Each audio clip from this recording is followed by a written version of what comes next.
Hi, this is Gowron, Robert O'Reilly, in Star Trek. Go to Kneel Before Pod. Now. Now! Now! Goodbye. Kneel Before Blog presents Kneel Before Pod.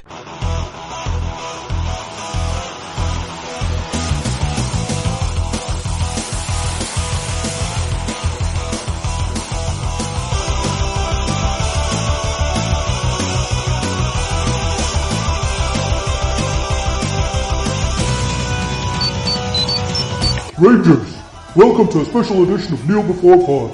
Our mission today is to discuss some landmark episodes of the classic 90s series, Mighty Morphin Power Rangers. This trip into nostalgia is no easy task, and to accomplish it we'll need some podcasters with attitude. Sorry about that, that's better.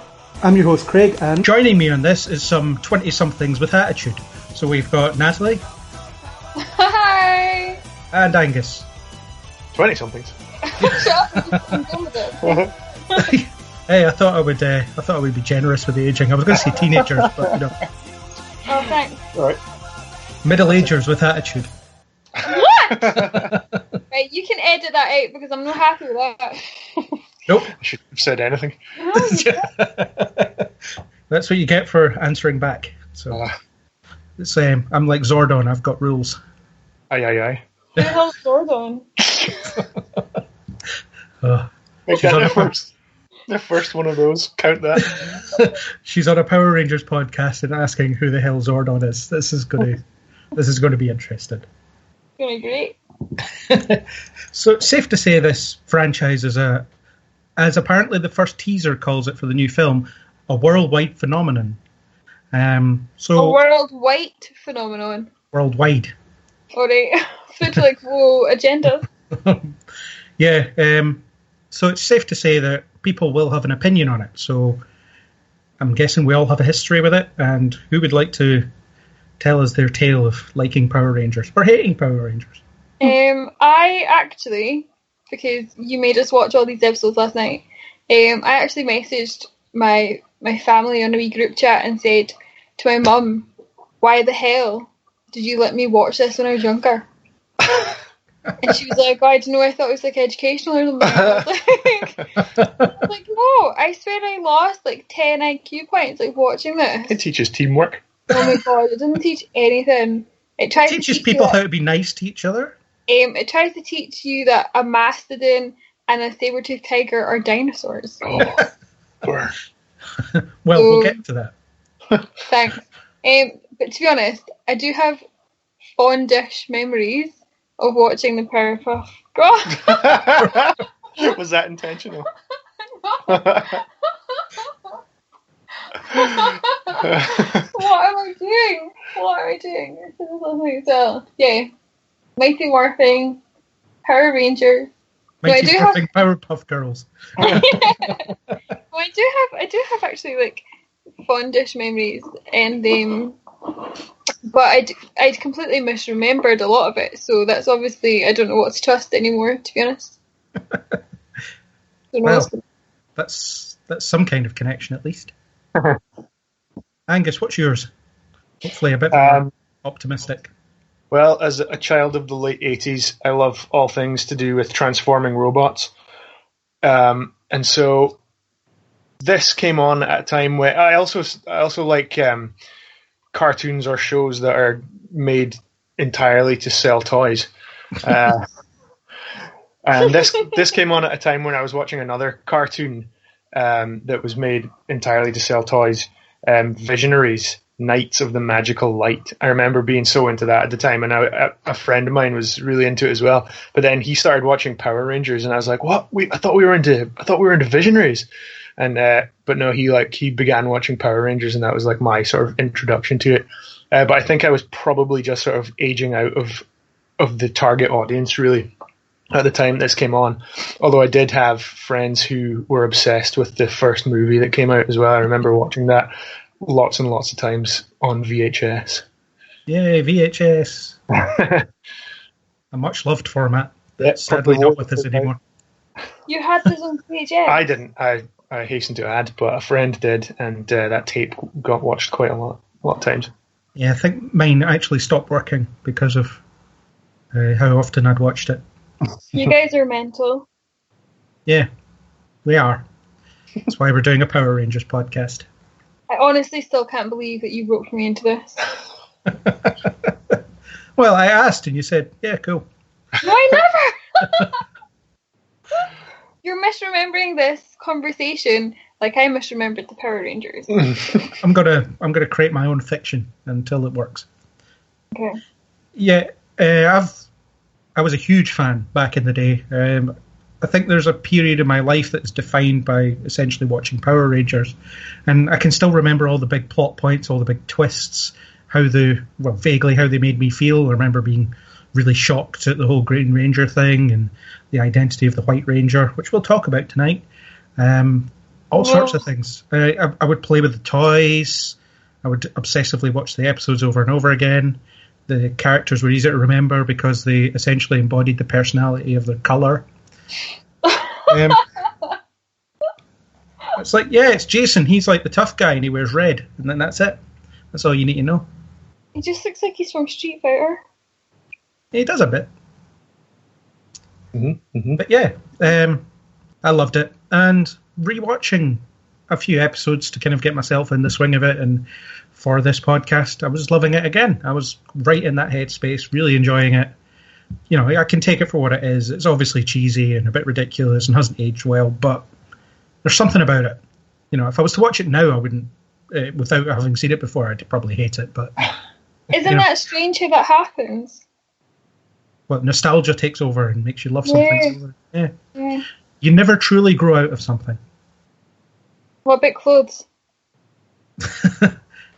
All right, probably maybe those, but you never truly grow out of something that you enjoy. Good one, Natalie. Thanks. You're right. Okay. You guys are so like lame. Find me funny, honestly. No one will ever find you as funny as you do. No. Yeah, so you made us watch the first episode. Yes. Day of the Dumpster, which is... And then you also were like, watch the episodes where we introduced the Green Ranger, and then watch the White Ranger episode. And then what was the other one? A random silly... What was it? What are you talking about? What's the last one that we watched? Goldar's Day Out? Goldar's Day Out? No, it was vice versa. something like that. What was it? Goldar's Day Out.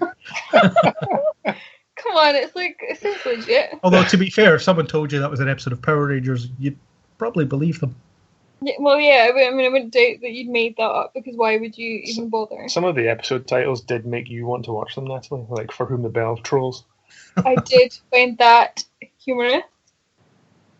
It was a good title. Yeah, but I'm still not going to watch it. Ever.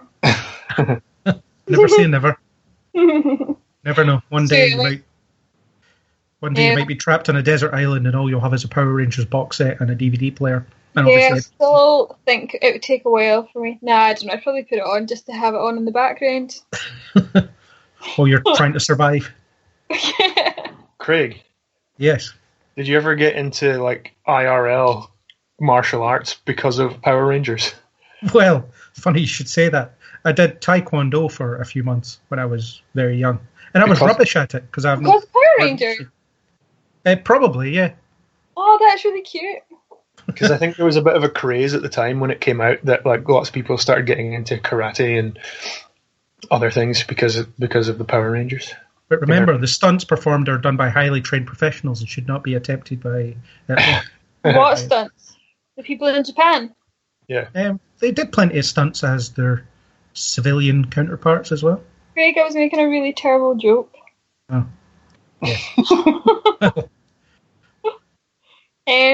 Good job, I intercepted it then. Yeah, and so back to the episodes that you made us watch, and you were like, oh, that will only be this many hours of viewing. And then the introduction to the Green Ranger is 5 episodes. Yeah, I explained it was 5 parts. 5-parter. Yes, an epic 5-parter. Before we leave the subject of episode titles, in my research for this podcast, Why did you even bother? I found out that a lot of the footage from this season or these opening seasons came from, apologies for pronunciation, Kyoryu Sentai Zyuranger. Yes, that's right. And some of the episode titles for that season are fantastic, such as Scary Riddles. Sounds good. I Can See. Terror Eaten in an Instant. Oh, I like that. Run, Prince of the Eggs. Papa's a Vampire. The Great Sneeze Plot. Oh Wow. my god. I'm sure there's a good one down here somewhere. How come we didn't watch that? Hope Springs a Turtle. I'm guessing some of these lose something in the translation. Yeah, they're all so good. I could go on. Wait, I could go on. wait, another one. Teach Me, The Jewel of Bravery. What about Get You Through Your Tears? So Great upgrade. Clay Monsters. Tune into our companion podcast, which is just Angus reading Sentai episodes. Can I say that I'd listen to that? Well, you'd have to, or be in another room or something. Sorry, that was all. And I just wanted to prove that I'd done some research as Well well. done. Yep. Well done. It's more research than I've done. Yeah. You recognised the name of the TV show. I was like, what the hell's that? Well, I recognise the Sentai part. Yeah, it's these monster fighting things in Japan that they decide to use footage for and splice in American actors in order to turn it into a toy commercial, essentially. Wait. It's very clever when you think about it. Wait. So. Wait. Go on. So. It's not like. This whole time I've thought that the Power Rangers was like Japanese, but that for some reason they wanted it to be like not Japanese people in it, so they made like American people front it when they don't have their helmets on. Yeah. But is it actually that those episodes that we've just watched don't actually exist in Japanese? All the footage of the people in costumes fighting does, but what you'll find is you'll probably notice they reuse a lot of it. Well, Yeah, and it sounds like they obviously work some of the American plot around the footage that they've got there, but it won't follow exactly because they're just using bits and pieces of different so episodes. it's not like a remake. It's literally like it's just made up. Yeah, so it isn't real. It's fictional. I don't know. What I mean is, like, there's not like a Japanese Power Rangers TV show that they then were like, oh, we'll use this part and then we'll reshoot this part, because that's what I thought they'd done. This was like about the 16th season of some iteration of Power Rangeroo that they just took the footage from and kind of reworked it into a story that they were telling in Mighty Morphin Power Rangers. But the stories are like so bad. Why would they make those up? Why would they? I thought they were so bad because they were stuck to copy the storylines of the Japanese one. I didn't realise that they'd come up with this all by themselves. Craig, your rebuttal? Well, I think the Japanese episodes may have been just as awful, if not more awful. Who knows? I've never watched them, and I don't think I ever will. Why not? Because Power Rangers is enough for me. It will shatter the illusion. Well, I love it when there's one shot where there's buildings in the background, another shot where there's mountains in the background, and they run concurrently. It's like on the very edge of the city, you know. Yeah, and every time downtown Angel Grove is getting attacked, it's always very Japanese looking. And it's always the abandoned warehouse district. Yeah. So we watched the first episode, right? And I was like, right, I can just about handle this. Because it's 20 minutes long or something. Well, so you're watching it. Yeah, we should move on to discussing the episodes themselves. Yeah, so the pilot of the show was called Day of the Dumpster, which gives us the origin stories of the 5 Power Rangers, sets up the Zordon as their boss, sets up all the villains, gives us a quick intro to the Zords, and we get to see the Megazord. You know, it's a lot to cram into 20 minutes, actually. Can I just say that I didn't realise that Zordon was Zordon and that they had Zords? I thought they were just saying swords really weirdly. Because they all have swords, but there were Zords? Yeah. What's that about? Well, Zords are giant robots that they pilot, and swords are why is Zordon weapons with named pointy him after tips. himself? Because he's a giant floating head and he came up with this stuff. Wouldn't you? Yeah, I didn't really, that he's very unconvincing. I don't like him. Poor Zordon Freeman. So You laugh at his jokes, huh? I'll laugh at anything. Yeah, we know. So Day of the Dumpster gives us our introduction to the characters: Jason, Zach, Billy, Trini, and Kimberly, the 5 teenagers with attitude who will soon become Power Rangers. And, you know, I think the way they introduced them is actually pretty economic. You know, you find out everything you need to know and everything you will know about them in about 2 seconds. Economic is It's true. a really polite and respectful word. Kimberly's a gymnast. You know, Jason likes martial arts. Zach dances. Billy's your stereotypical smart guy. And Trini is the other girl. Oh! I wondered what you were going to say there. There's no other way to define her. But she does like some sort of martial arts as well. Yes. Yeah. She also exists to translate all this technobabble that Billy spouts. Yes, it's an interesting dynamic they've got. Billy will say something smart, everyone will look at him as if he's an alien, and she'll say, he means this. And this will happen repeatedly throughout the series. Yeah, Thoughts I guess you've got to remember characters? that it's a kid's show and they need to kind of get to the action quite quickly, so everyone gets their kind of intro, and then when they, you know, when everything's kind of being explained to them, it all happens very rapidly because it needs to. Yeah, you get a quick intro. Bulk and Skull show up and humiliate themselves with their awesome bumbling music.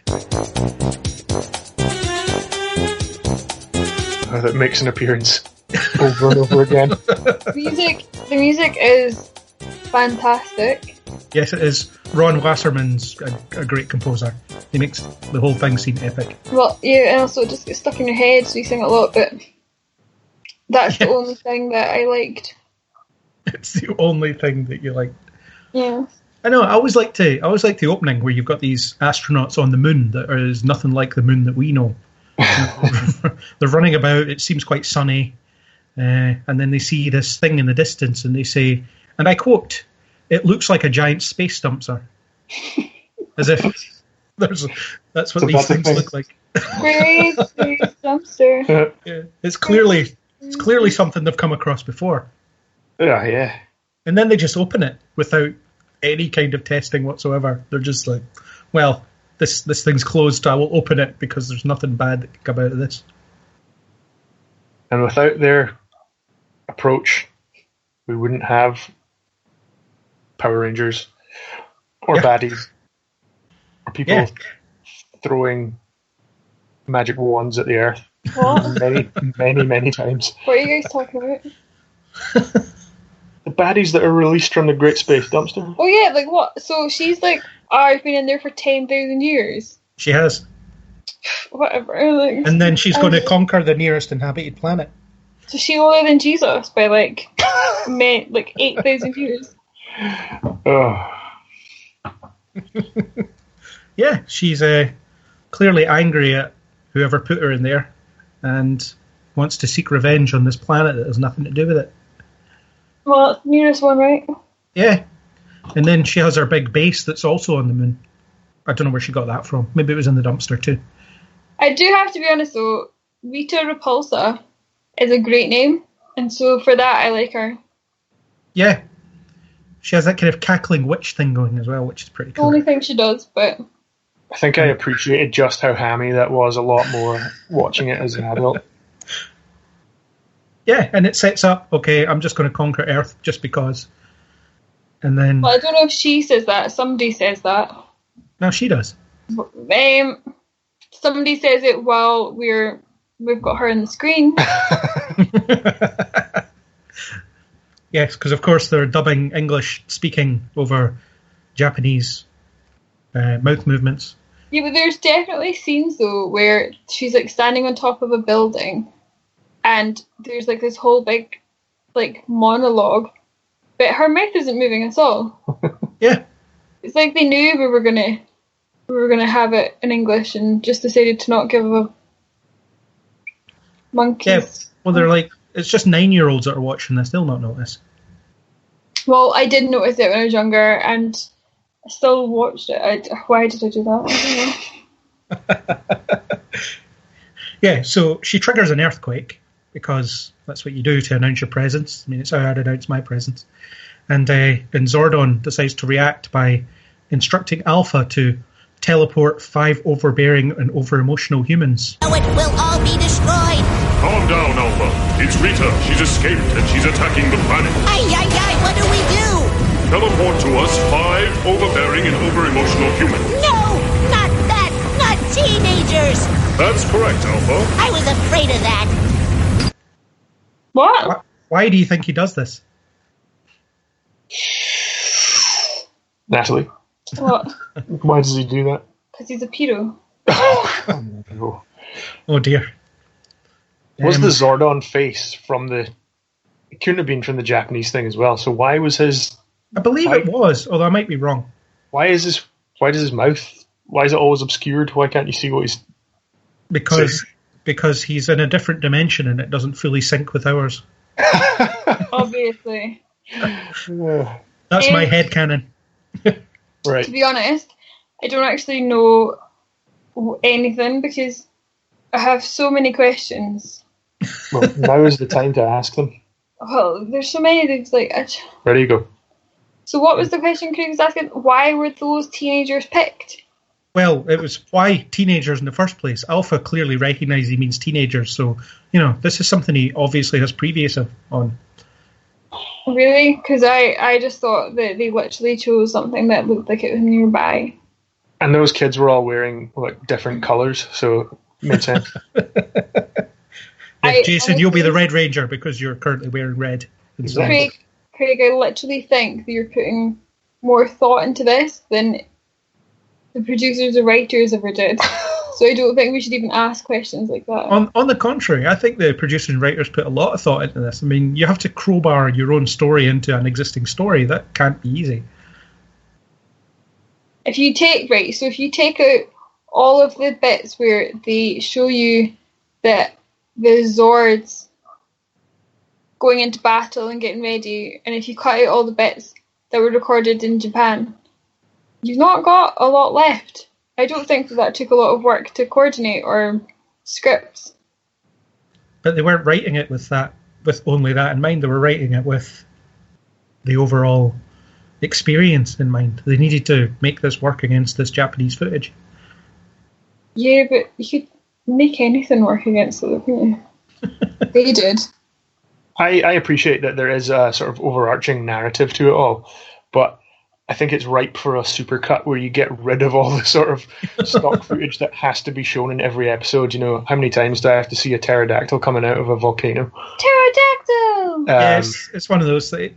That's quite common in that's quite common in any kind of Japanese cartoons I've ever watched. You've got these, usually other transformation sequences. I'm thinking of like Digimon, for instance. And you would see and you would get, I don't know, sometimes you would have 3 or 4 minutes of an episode where they're just transforming. Yeah, but if it's cool transforming, that's fine. But when it's things like... But the 19th time you see it, perhaps, Oh. Yeah, if you're like watching several episodes in a row to research for a podcast today, you're like, oh God, it's the Mastodon stomping around again. Yeah. And you have to wonder what the bad guys are doing while this is all happening, just waiting. And do they ever fight anything in the like initial mode when everything joins up? What, as in the sort of tank mode? Yeah. Yeah, sometimes they fire off a few volleys, yeah.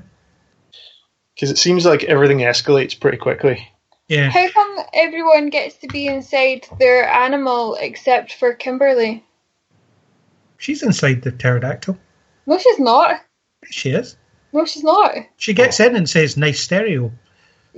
Yeah, but when you look at the sequence of them all joining up together, she's already in like the butt of the animal The butt. with all the other guys, and the pterodactyl is always the last thing on is like the breastplate, and she's not in it when it joins onto the breastplate. She's already inside Nice use of breastplate. the thing. I don't know. Yeah, explain it. She is piloting the pterodactyl, though. She's Like, not. Well, what cockpit is she in before it joins up then? Who knows? Like, this is my question. Look, if you watch it again, they're all together in the bottom when they've all joined up, and then you always then see the pterodactyl coming in after, because it's got like the dinosaur head that folds down, the pterodactyl like goes on top of that, and then it gets like a little fold out human head. She must teleport in the meantime. How? Right, so why not show a bit of that? Because that sounds like bull to me.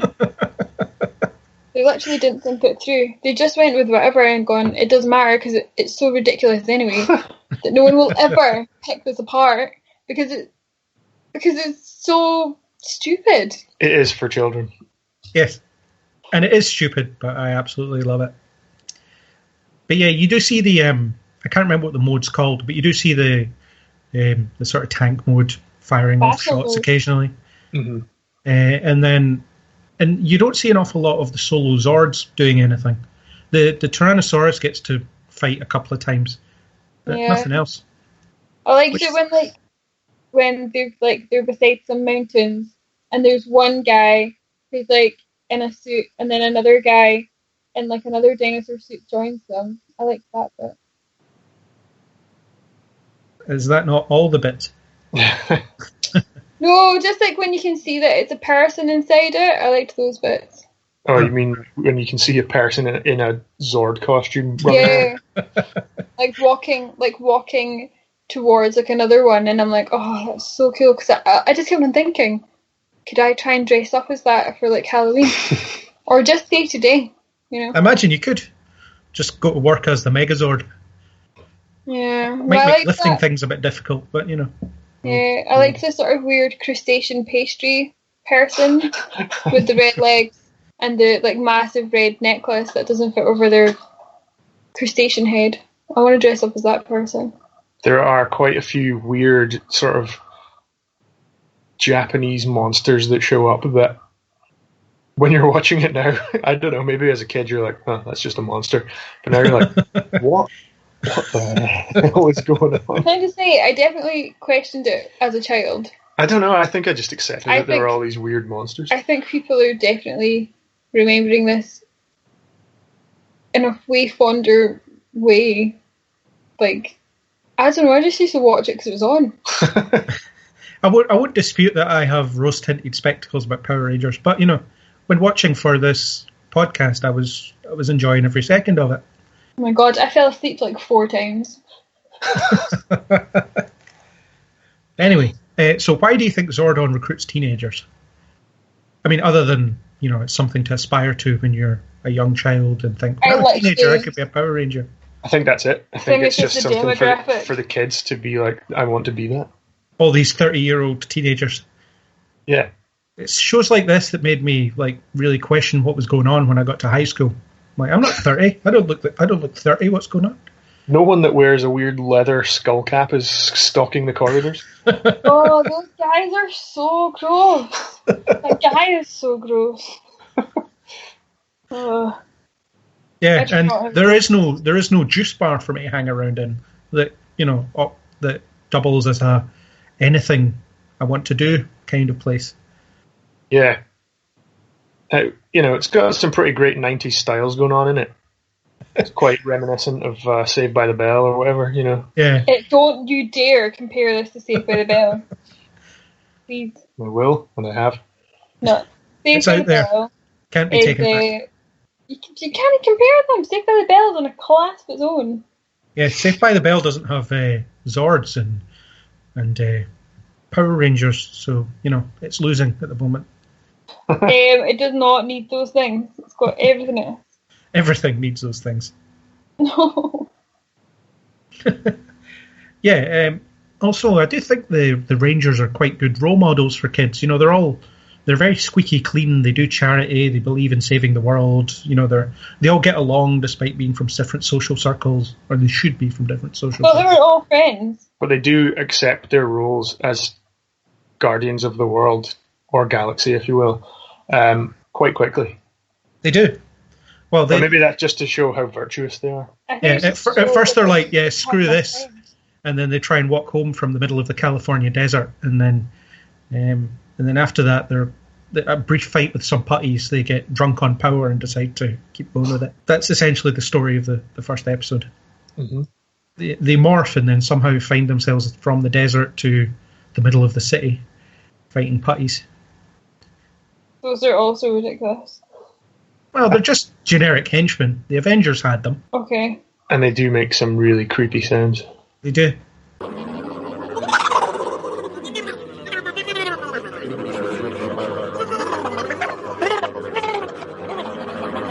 Yeah, but they're just stuntmen in latex suits fighting other stuntmen in latex suits. Who knew that those morph suits would make a resurgence in the 2000s? Who knew? Not me. Yeah, as you alluded to earlier, Natalie, their powers are drawn from ancient creatures called dinosaurs, as well as a saber-toothed tiger and a mastodon. Yeah. Yeah, Zordon's an alien. He doesn't really know what dinosaurs are. Is he an alien or is he actually just like electric? Because He's an Whenever they have- interdimensional being. whenever they have a power cut, he dies. So It's just a fancy lava lamp. Who tells them stuff, Yeah. gives them advice, tells them what to do, and no one questions it. Yep.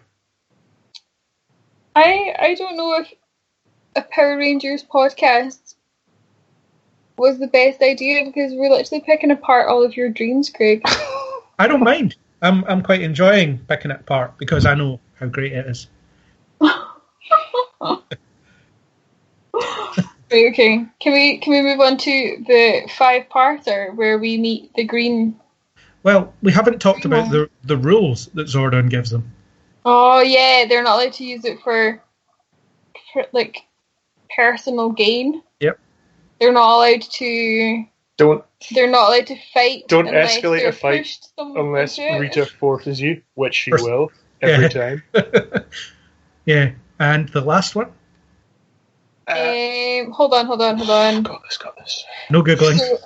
What? Oh, No they're Googling. not allowed to tell anyone. Yes. Fight Club.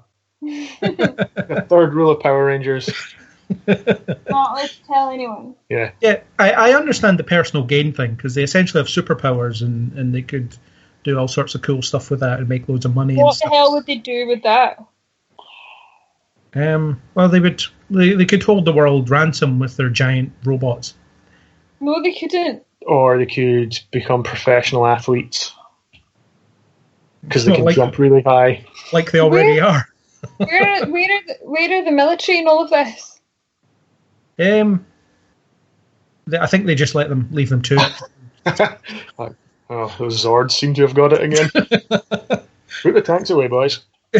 It's fine. These colourful dinosaurs and saber-toothed tiger and mastodon are solving the problem.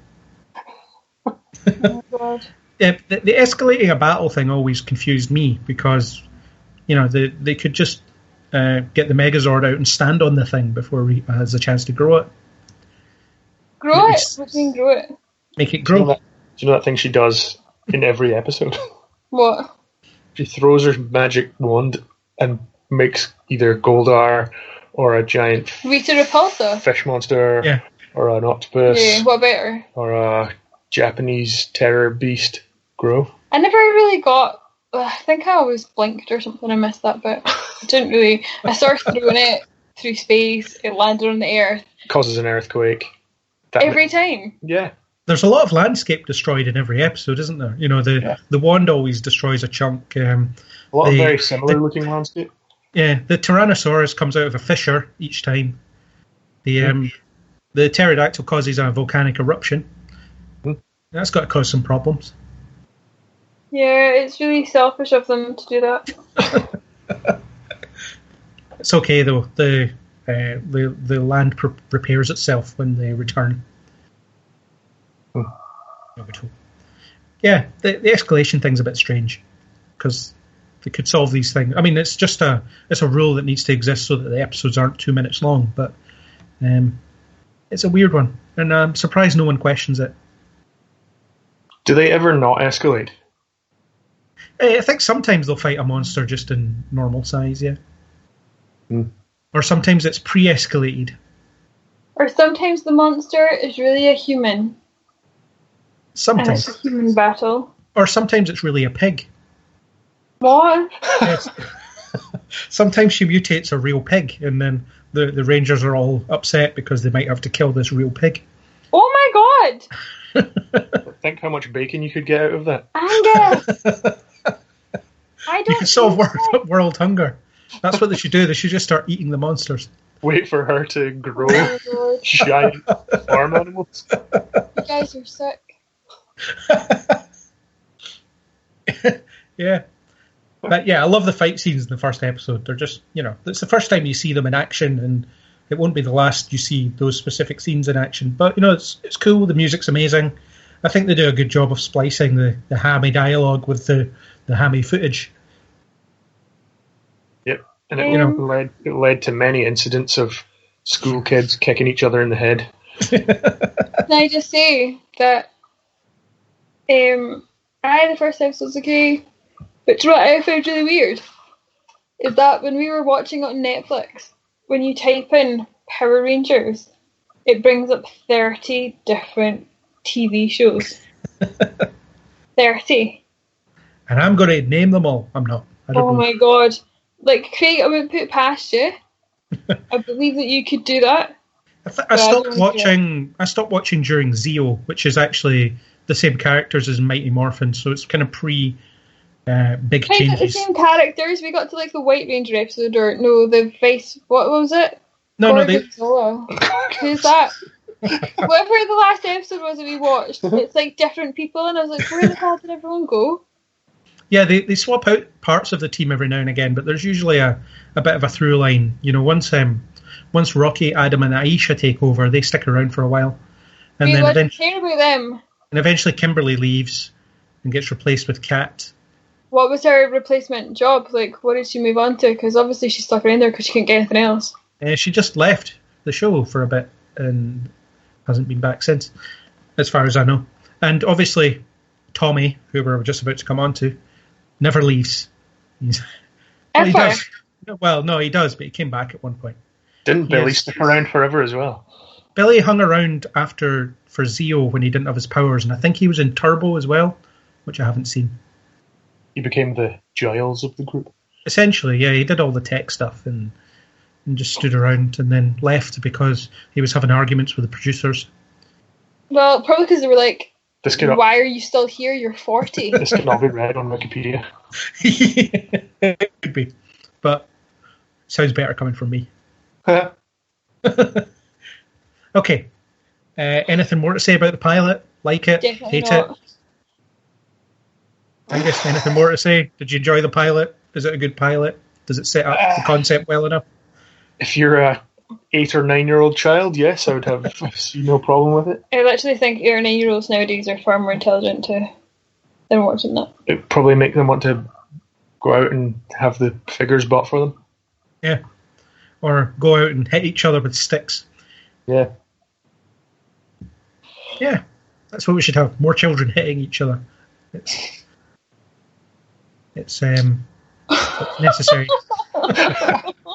Wasn't to explain that one. Oh my god, Craig. Yeah. What are we doing? Seriously. We are now moving on to the 5-part epic, Green with Evil. Angus, you may have some memory of this coming on the first time. Can you remember how you reacted back in the day, or is it a long forgotten memory? No, I do remember this being on, and it was pretty weird watching the episodes again, because I think, again, this is a sort of candidate for a supercut where you could tell the whole story but kind of take out the slower elements of it, which maybe are the elements that appeal to children, because I do actually remember thinking like all the fighting and Zords were better than the talky bits. But obviously now when you are, looking for a bit more of a narrative, you're like, all right, just not the volcano again. And then, so I think it for a kid's show, it was quite a good arc. And I do seem to remember watching it on TV and it, being kind of ready for the next episode to come on and wanting to find out what was happening here. But then, yeah, again, watching it now, you're a bit like, oh, this takes a long time to get anywhere. I seem to remember when I first saw it, it was aired across like 5 nights of the same week. Right. So it was one of those, or at least when I remember watching it, it was like, oh my God, I have to wait till tomorrow to find out what happens next. Exactly. The suspense was killing you. Yeah, it was blowing my mind. There was like an evil Power Ranger and he looked so cool because he has a shield. Because that's a big deal when you're a kid. He looks like them, but he has a cool shield.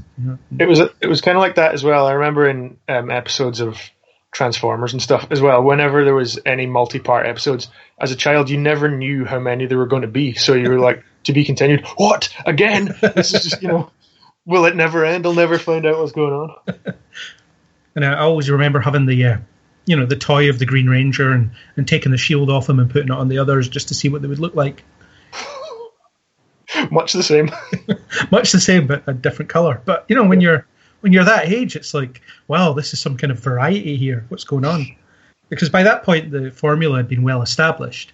And this is the first episode first set of episodes that bucks with that formula in a big way. Because, you've had the 5 Rangers fighting evil for however many episodes it is up to this point.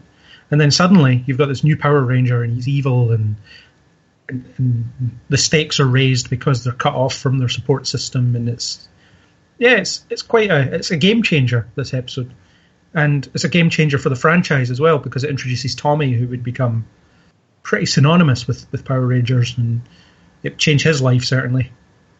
Poor Jason David Frank can't get away from it now. He got to wear some pretty bitchin' green jeans as well. He did. Oh, those jeans. Natalie, do you remember this being on from your misspent youth with Power Rangers? I don't know if I remember watching the intro ones. I feel like I might have seen them, but I don't know. I don't think I ever, when I was younger, watched a TV show every day or something. I think I always watched something different, but I don't know. I just remember him kind of being there, but how much I remember is the fact that I thought that the Green Ranger wasn't the White Ranger. I thought they were different. But I also thought the White Ranger was Chris Klein. So this whole time in my head, I've been convinced that Chris Klein had been a Power Ranger. Well, first you thought it was Kevin Klein. Well, look, I said Kevin Klein by accident, okay? And then upon Googling him, I was like, that is definitely not From French Kiss with Meg Ryan. Great film, by the way. Great film. But no, I was convinced, and then it turns out that he has been in a Power Ranger thing, but it's like a fan film, which apparently got taken off of YouTube or something now because it's so close to the plot of the actual new movie that the new movie people are like, yeah, we don't want that on. Says my friend at work. That's not my opinion. No, I think the one you're talking about is the one that was out, I think it was last year, which is done by the same guy that did that Venom fan film, and there was something else that he was quite famous for. Right. Well, I think he was in the one in 2011. Right, yeah. But I don't know, because I literally don't care. Well, Power Rangers fan films, what a concept. Yeah. I think it's cute that there's a fan base that are so dedicated to making their own vision. I think there's something really nice about that. That's quite fun and creative. Yeah. Fan fiction can be good. I'm not against fan fiction.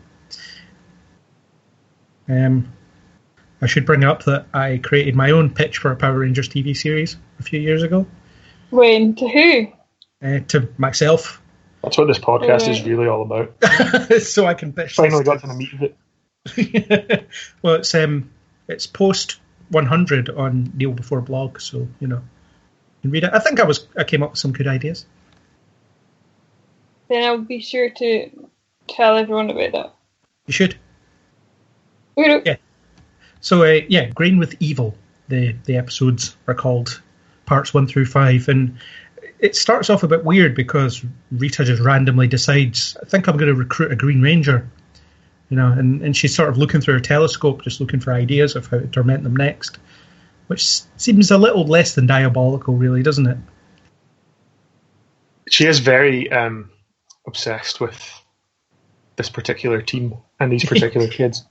Yeah. Does she not have anything else to do in the galaxy? Apparently not. She's committed to conquering Earth, so therefore she's going to conquer Earth. And these 5 kids that she watches all the time and could easily attack without them knowing it are in her way. But yeah, she's had a missing power coin in her possession for quite some time, so she decides to use it now. And she goes for Tommy, who fights Jason in some kind of competition, and it's a draw. So, Tommy literally matches Jason at his own game, which shows how fiendishly threatening he can be, because he's as good as the best of them. Why would you choose somebody who's as good as somebody else and not just find somebody better? Well, when you're only looking at a couple of square miles, your options are fairly limited. Well, why though? They can transport people. Like, why does it have to be someone like that? He has the added ability of being fiendishly attractive to Kimberly as well. Oh, yeah. Weakness. He's got that over Jason. Yeah.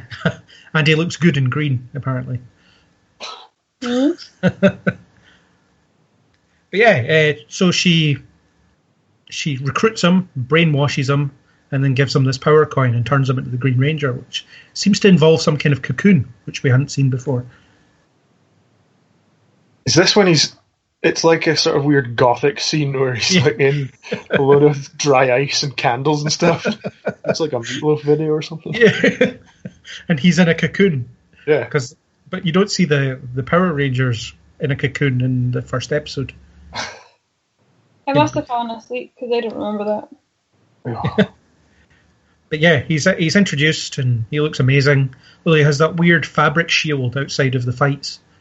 And when he's fighting, it's clearly some kind of metal. But when he's just stoating about the command center, laughing maniacally, he's got this weird fabric one. It's like got a lovely padded gold lame shoulder pad.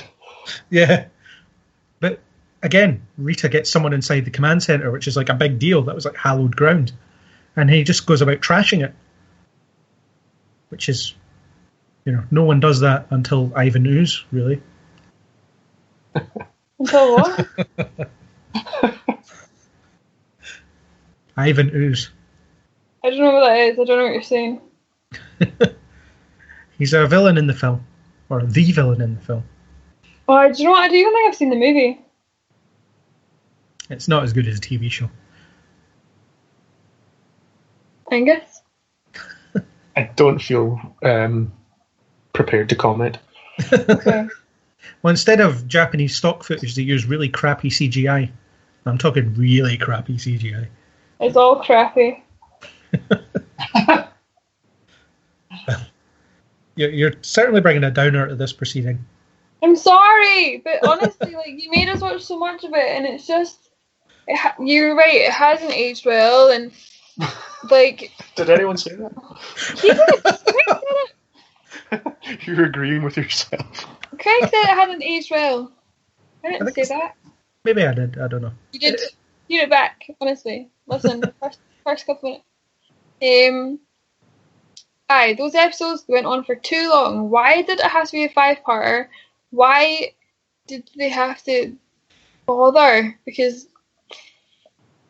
So what? That's 5 episodes is what? 140? No, how many minutes? 100 minutes. There was 100 minutes of that, Craig. There is. There was 100 minutes of that. Do you know how many of that was the transforming part, or them saying that they were calling on their pterodactyls? 80 minutes of that.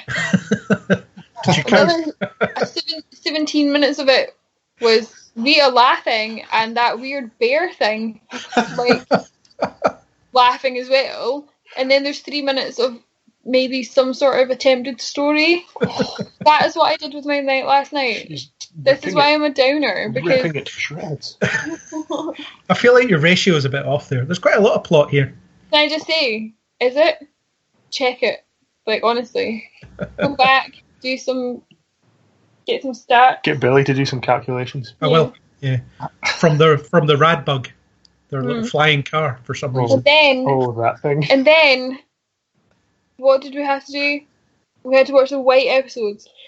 And that's a multi-parter as well. Are they unable to just put a single aspect of a story into an episode? Well, when you've got to have 17 minutes of transformation, you need to do a lot of storytelling in the other 3 minutes. I don't understand how they had the pilot movie got everything apparently across and it's 20 minutes, but we needed 100 minutes to talk about the Green Ranger. What you did like was seeing non-Japanese footage Goldar spiking a sword into... Who's Goldar? the weird bear thing. I think that's what you're calling the weird bear Beowulf. thing. Beowulf. He's the original Beowulf. Beowulf. I always thought Goldar looked so cool, especially when he had his wings and stuff. He does look cool. He looks like Egyptian or something. When did he get those wings? He loses them at some point. Well, I don't remember why. Spoiler alert. I'm not ringing the spoiler bell for this one. No, everyone knows when a bell rings, a Goldar gets its wings. But he's like Rita's general, isn't he? He's who she sends in when things are about to get real. It is the realness. And he's able to forgive him over and over again. And he's starting to feel threatened by the Green Ranger because he thinks that Tommy's going to mooch in on his turf. Poor insecure Goldar. Yes. He's just What? It's just like all of us. Yeah. That weird bear thing. No, he's not. But I think the Green Ranger's a great villain. He's able to tear the Rangers apart in every conceivable way. I love it when he goes inside the Megazord and just kicks them out. That's really cool. You like that as well, Natalie? I seem to remember you chuckling. What? When he just jumped inside their Zord. I don't even remember that. He jumps through the head and then he opens the door and then starts punching. He just appears in the back. So the only thing I can really remember is when they are like, "Oh, have you seen Tommy?" And everyone's like, "No, wasn't he with you? Wasn't blah blah blah." And then they realise like the green guy lied about where the red guy was. The red guy knew where he was, and Goldar was going to kill him, but couldn't find him because he can't see beneath the fog in a room. And then he's like, "Oh, I'm gonna totally get you," and whatever. And then the other guy's like, "You've literally just said that, and we've not fought yet, and I'm gonna destroy you." You know how you said that you like the bits when it's people in Zord suits fighting next to tiny mountains? Yeah, that's the only bit that's good. Well, you missed the bit where the Green Ranger gets made big and he is fighting Zords. What? Why did you wake me up? I couldn't remember seeing that before, but I was like, oh, it's Yeah, actually someone in a spandex suit fighting a big plastic robot. Yeah, no, he's the only Power Ranger I can ever think of who gets to grow. Well, good for him. Yeah. I enjoyed some of the jumping kicks, tornado kicks or something, whatever they call them. Yeah. It's good martial arts. It always looks good. He gets to spend a lot of time on a beach talking to no one as he looks up to the sky. When was he on a beach? And then other footage of the baddies kind of talking down to him. Yeah. What I liked about the 5 episodes is that every episode has a separate little gimmick that gets introduced for that specific episode. So you get the Green Ranger in the first episode, and then like it might be the second episode where he gets given that Sword of Darkness. Feels like he could have got that in the first place. And then like Scorpina turns up for a bit, and eventually he gets the Dragon Zord because Rita just discovers it's lying around somewhere. Yeah, Scorpina's cool. Yeah. Why did you make us watch that episode with the dance that nobody asks that guy to? Because I wanted to cover a silly one as well as the plot-heavy ones. I know they're all silly. Plot-heavy? You're calling the others plot-heavy? It's all relative. Have you gone mental? Well, the Green Ranger arc is like an epic change because they have to operate without Zordon for the first time, and their powers are kind of damaged, and they have to. It's a growing up story for them in a sense, because they have to learn how to get by on their own while they're facing the worst thing they've ever faced. Yeah, I honestly find it incredible how you're able to read all of that into that show. There's depth wherever you want to find it, is what I'm saying. I know, and I think that you're really good at doing that. Thank you. You're welcome. Also, this arc has the Zords destroyed, which I say in inverted commas because, well, they come back in like the next episode and they're fine. Who? The Zords. They get knocked into the abyss and they're blown up, but they're not. Aren't they like, oh, we need to get them into the shop for repairs? And then it's like, no, they're fine, they're good now. Well, Zordon reveals that in the following episode. He's like, oh, it's fine, they're being repaired and you can use them again. Who repairs them? I'd like to think they self-repair over time. I don't think that's what happens. Viable lesson there, kids. If you break a window, just leave it long enough. And they're solar powered as well. The Megazord is entirely solar powered. That's pretty true. good. You should promoting green energy. You should like that, Natalie. Yeah. Yeah, lots of green energy in this episode, isn't there? Oh my god, Craig. Oh god. Yeah. Seriously, though, how cool is the Dragon Zord when it's finally revealed? It's this giant robot Godzilla. It took me a long time to figure out that it was a dragon. I had to ask Gus. It's got special balls that he can choose to fire out of it. It's like a slot machine, isn't it? It's, these the way it lights up and it sort of picks his attack from there. Yeah. And I always liked it when it ate the chimney for some reason. What? It picks up that chimney and it chows down on it.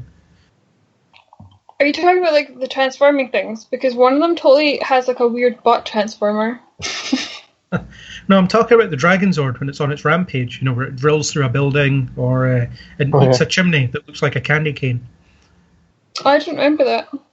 I remember you laughing at that, but I don't... Last night? Yeah, but the fact... Because, the drill is the tail, right? Yeah. What? The end of its tail, drills along a wall. Oh, okay. And if you missed it, then you can see it happen in every single episode where the Dragon Zord is used for evil, which is a lot of the time. Okay, I'm literally going to put an episode on in the background so that I can just watch the ridiculousness of everything. And of course, Tommy gets to play his dagger, which is also a flute, to command the Dragon Zord to do stuff. That flute is hilarious. I love it. Gus said something about it being brass or something. But it makes the sound of brass instruments, but then I also pointed out that space flute. So. It is a knife flute, so there's no real precedent for how it should sound. And I kind of like the symmetry to it as well, because it starts with a fight between Jason and Tommy, and it kind of ends with a fight between Jason and Tommy. Although they're suited up at the end, but Jason wins. And they shake hands. They do, and then Zordon shows them how to combine their Zords into a new configuration, and then they do nothing. It's like, look at this, and then that's it. They literally didn't even need the other 5. They could have just gone with the green one the whole time. Yeah, well, that's a common argument for episodes following this. It's like, why are the other 5 here? Tommy's just winning all the time. Although he loses his powers a lot. So does he become the leader after that, or does? Yeah, when he's white. Is it only white when he becomes the leader? Yeah, he gets given the leadership when he's the White Ranger, but the Green Ranger is just a kind of hanger-on that turns up whenever they can spare the footage.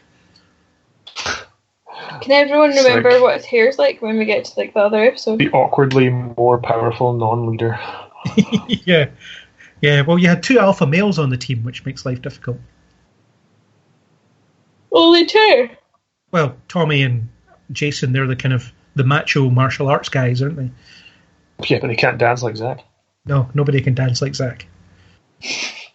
And surprisingly, their fighting style aren't really incorporated into the Power Rangers scenes because, Japanese stock footage. I also quite liked the little back and forths between Tommy and Kimberly, and he's evil, and she's trying to talk to him, and he's just trying to make her feel bad about herself, especially when he tells her that she's not the center of everyone's universe. And, he said some pretty mean things. Yeah, he's pretty mean. And her response is, "Excuse me for living." Go Power Rangers! Yeah, oh my god! It was a pretty strange exchange. The episode ends quite well. Ends with an extra member of the team, and Zordon says about witnessing history in the making, which is actually very accurate if you consider how much Tommy would appear in this franchise from then on. Mm. Green with Evil. Thoughts as an arc? It is long. It's actually quite long, and it feels a bit drawn out now that I watch it. But at the time, 5 episodes. Every episode, I was on the edge of my seat. Yeah, I think compelling for children. Yep. I'm going to try and stay positive. No, but I think you should be honest. Like the beach. I liked it when... I liked his jeans and his neck t-shirt. Who gets it? Is it the Sabretooth? Which is one that looks like it's in a kitty litter? Oh, this is the White Ranger. Yeah, what's his animal? Tiger Sword. Ultra Tiger. Oh, yeah. Well, if we're talking about the green ones, they were just like all the others. If you don't have the memory of it being an epic story from your childhood, then it probably doesn't have the same impact. No, I just remember, right from my childhood, there was a green one that came. He was kind of like a badass. Everyone fancied him. Everyone wanted, I don't know. Men wanted to be him. Women wanted to be with him. Yes. But that is just it.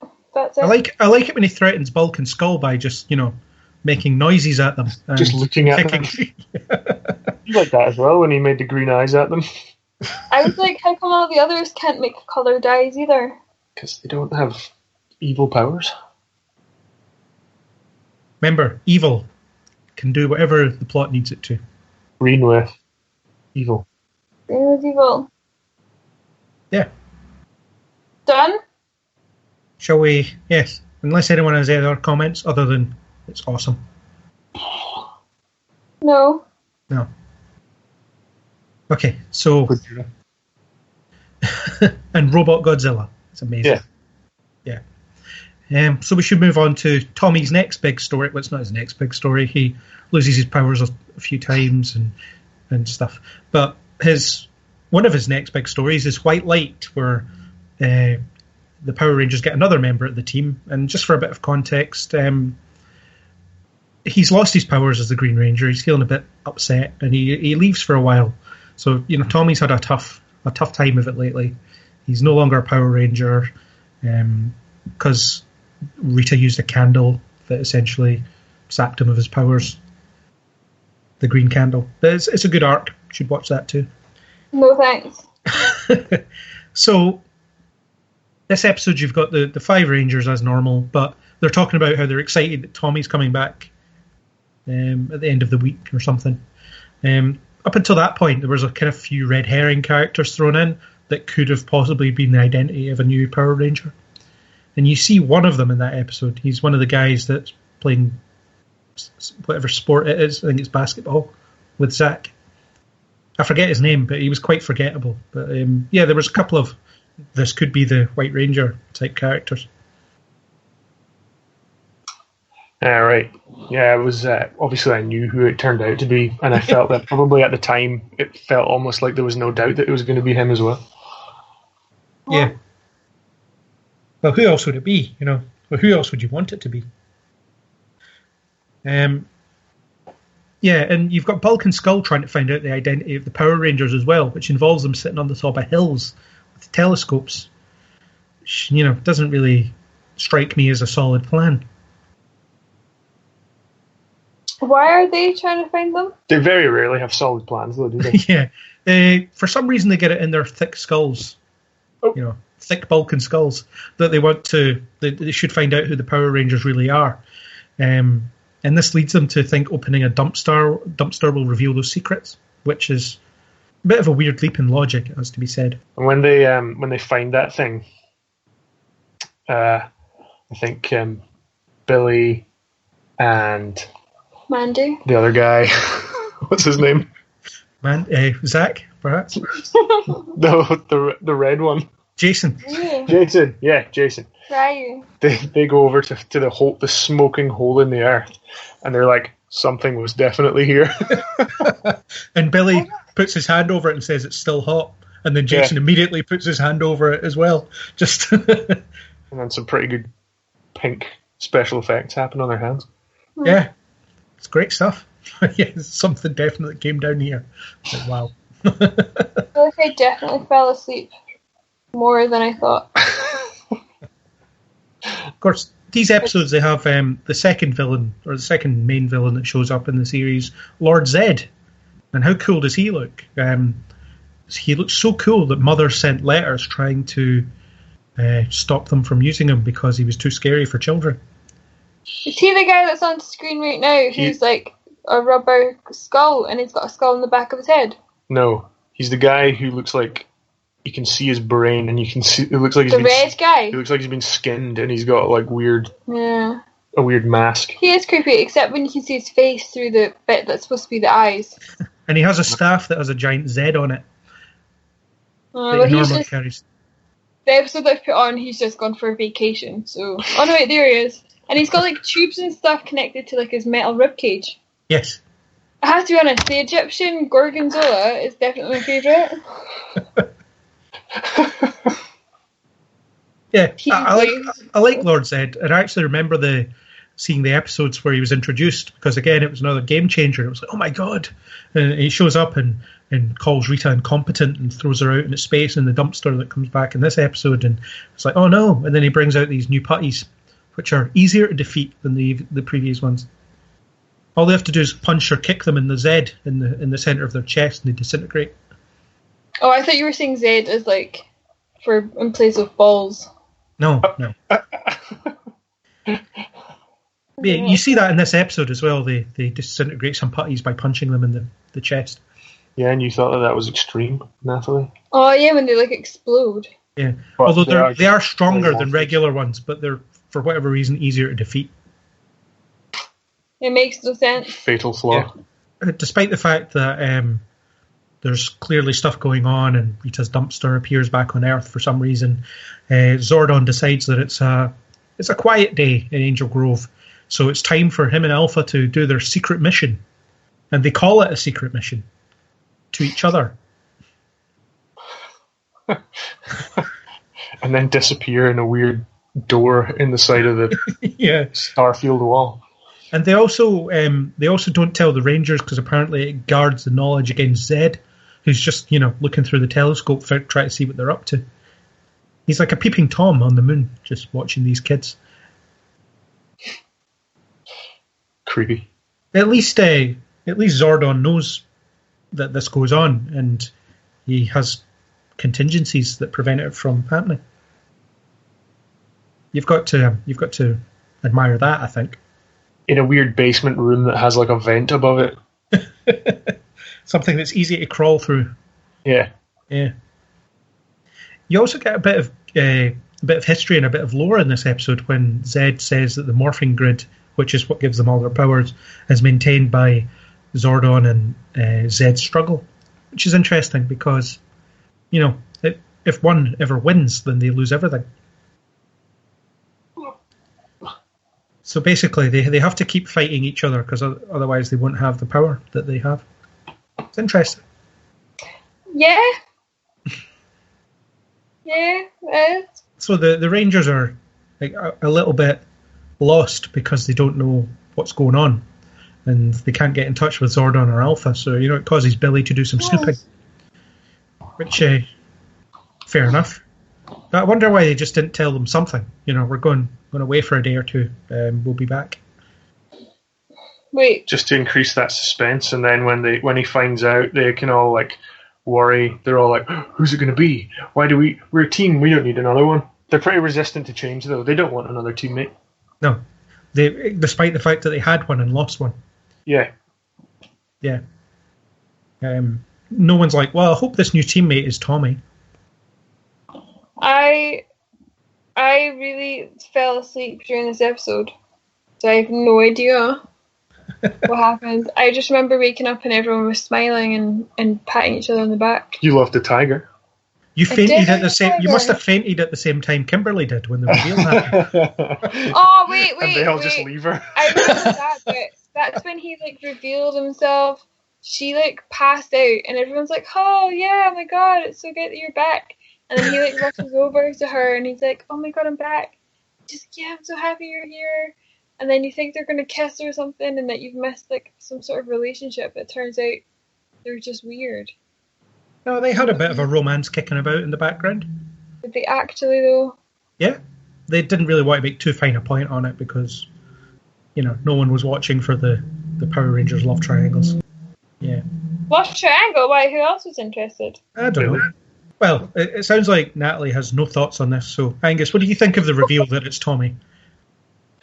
Well, as I say, I don't ever remember thinking it wasn't him, even seeing this. I think, did this come out before or after? He was the White Ranger in the movie, right? Yeah, that's right, yeah. Right. So, yeah, I don't know. I think I always just associated him with being green and then white. So I don't remember this ever being like a big reveal at any point to me. I seem to remember it was because Tommy hadn't been in it for a while, so it was kind of almost like he'd left the show, even though he was still in the main credits. So when he turns up as the White Ranger, it's a bit of a surprise. Although you see him getting abducted after he's been swimming in the lake earlier in the episode. Yeah, in some flesh-coloured shorts that were quite disturbing. Yeah, he hadn't quite transitioned to wearing only white yet. Yeah, I thought it was a great reveal. I think I was just, at the time, I would just have been glad to see Tommy again because everyone likes Tommy because he's cool. Did it blow your young mind? It probably did, yeah. I was probably extremely excited. And also seeing another cool-looking white Power Ranger as well. Yep, adding another colour to the Power Ranger rainbow. Yeah, well, apparently he's from a completely different Sentai show, so that's... I don't know how they managed to splice that all in, but that's why he looks so different to the others. Yeah, and they never like kick up a fuss about him getting all the cool gear. No. Jason's like, I've been doing this for like 3 years. Where's my Tiger Zord? But they're just that good. Although they all got new Zords fairly recently anyway. True. As you see in this episode. Natalie, that's when you like the litter box scraping tiger. Because it's cute. It's like what our cat does. Scratching away in the sand. Yeah. I quite like when he first uses the Tiger Zord, how he leaps too far and it falls over because he's not used to it being so powerful. Yeah, you like that as well, didn't you, Natalie? What? It falls over the first time it comes out. Oh, and it needs to get like helped up or something. And then he rides its head. Yeah. And then goes inside sometimes. Yeah, and then also the red one sits on it as well in some weird jousting configuration. That's just cool though. I feel mad. really bad because I have been really negative, but it's just because it's shit. Swearing during a Power Rangers podcast? No. I'm sorry. It's going to sound like it's just because it was ay.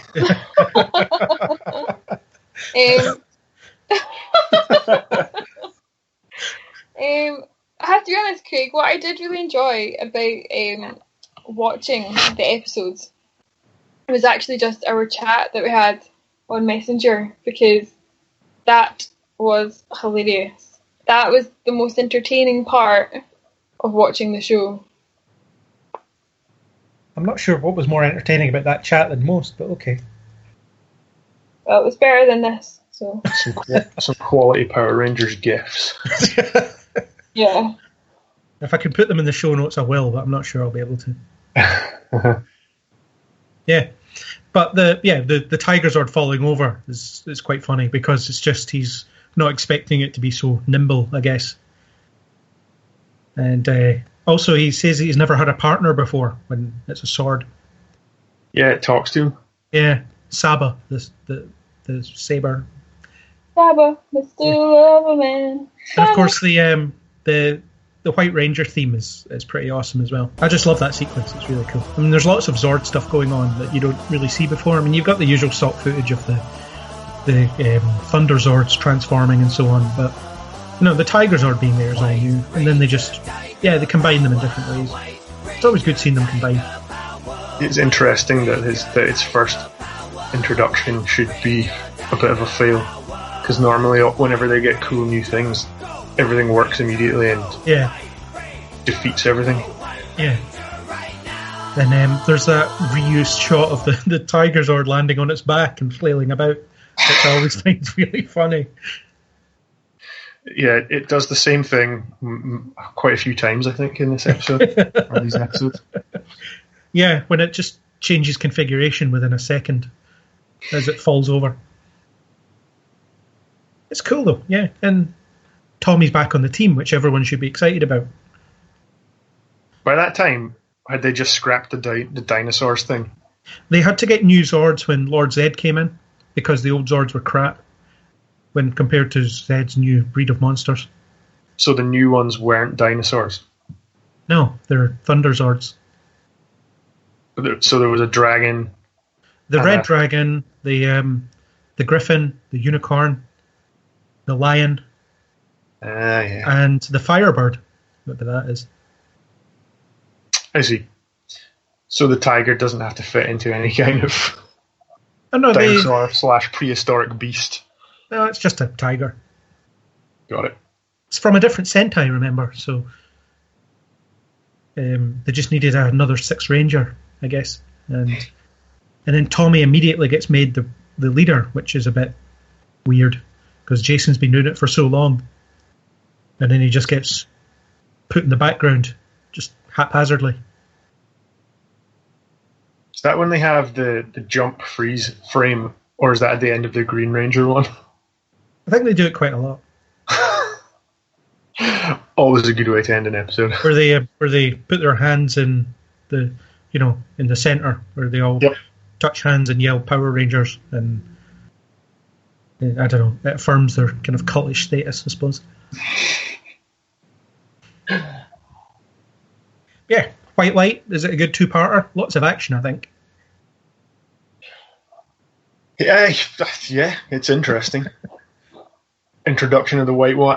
As I say, I don't remember being confused by the reveal, so it just feels like everything's kind of leading towards what you as an audience kind of know Tommy's coming back.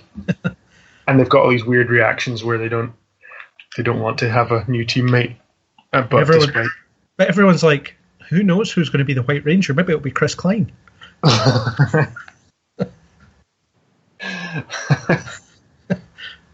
No reaction from Natalie there, no.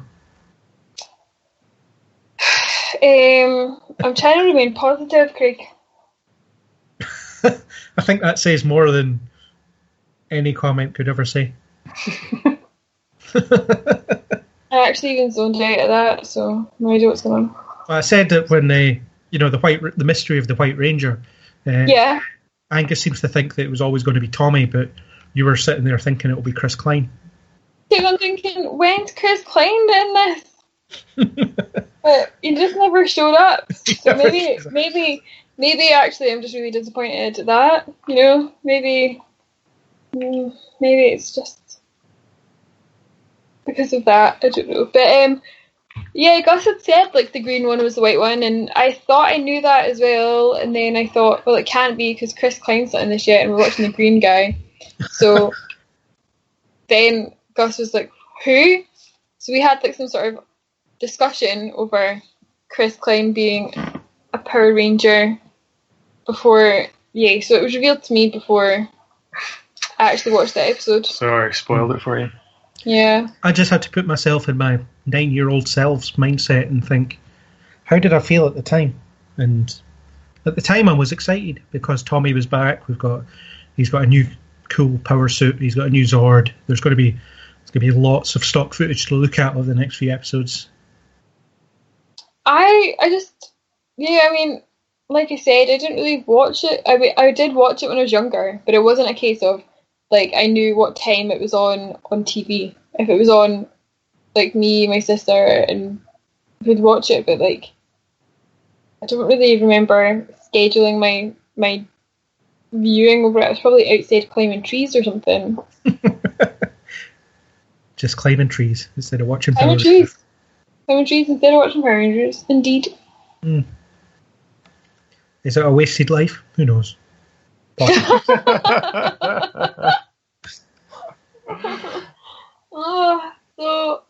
Yeah. So White Light, mixed reactions. I thought it was pretty epic. I like seeing the Tiger Zord introduced. That was really cool. I did like the little tiger. That was cute. The giant tiger. 2 episodes instead of 5. So wait, did he like downgrade from a dragon to a tiger? Depends on your definition of downgrade. The Tiger Zord is much more powerful than the Dragon Zord, I think. I prefer the big cat, but the dragon looked pretty cool. Yeah, if only there was a way for him to keep both. Yeah, what happens to the dragon?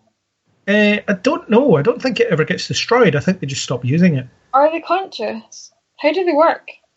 They get in and they instinctively know how to pilot them, as it tells you in the No, first I mean episode. like the actual machines. Like, are they alive? No. Are they alive? Oh. No, they are not alive. They're controlled by the Rangers. And It's really weird because they seem to possess like more characteristics and life than the actual characters. is that because they roar and stuff? No, I just think it's because they're cooler. They are cool. They made for some good toys. They do roar when they appear, so it's like they're being controlled at some point, unless they've got some level of sentience. They must, because there's definitely points where no one's controlling them. Well, I think they have a remote control activation sequence. You know, they're automatically programmed to come out of the fissure in the ground and then head towards where the Rangers are. Incredible technology. Oh, it's great. It's alien technology invented by Zordon, or invented by Alpha, or invented by someone. It's beyond our knowledge. Yeah, God. But the Power Rangers know exactly how to pilot them as soon as they get in, except from Tommy when the Tiger Zord falls over. Repeatedly. Oh, so cute. I'm just loving talking about this, even though you're on a bit of a downer on the old Power Rangers franchise. I'm just falling asleep. I've got the great Pottery Throwdown to watch, and I know that I'm going to have to watch it after this. So, trying to stay tuned for the Great Pottery Throwdown podcast. Save my enthusiasm for that. So, shall we move on to the final episode of the assigned reading? Let's. Goldar's big day out, as Angus called it.